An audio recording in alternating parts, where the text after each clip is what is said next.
Hey everyone, I just want to say that with this week we're supposed to talk about disenfranchised grief, and I want to say the hardest thing for counselors to have to um, encounter with a client that is going through disenfranchised grief would be suicide. Suicide is such a common thing that people will encounter on a weekly, daily, monthly basis, and it creates trauma and traumatic experiences for everyone that's involved, everyone that comes in contact with the person that is suffering. We need to learn to guard ourselves because it doesn't matter if it's our first encounter or 30th encounter. It can get to us, and as counselors, it is a very difficult subject that we need to learn to guard our hearts, to practice self care so it does not affect us.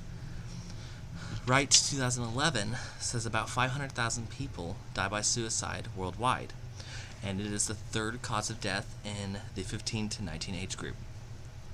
We need to guard ourselves because this issue of suicide is heartbreaking, and he is absolutely correct.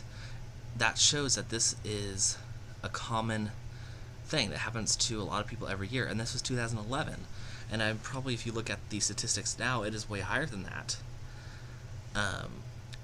It is something that if we go into counseling, we are going to encounter, and we need to know how to deal with this tough issue.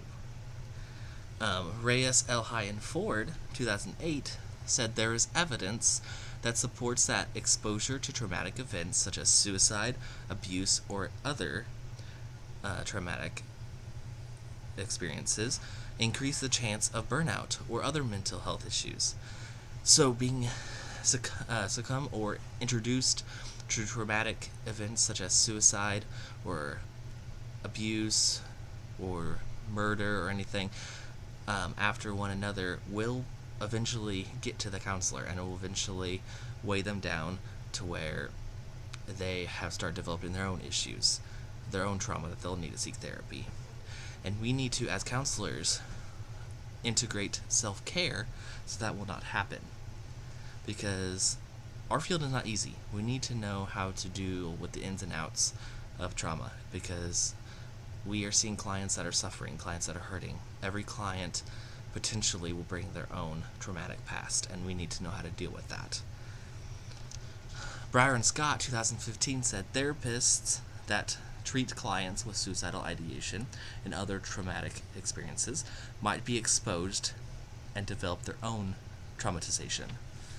Another example of how that dealing with clients with trauma, especially suicide, can create their own trauma within the counselor.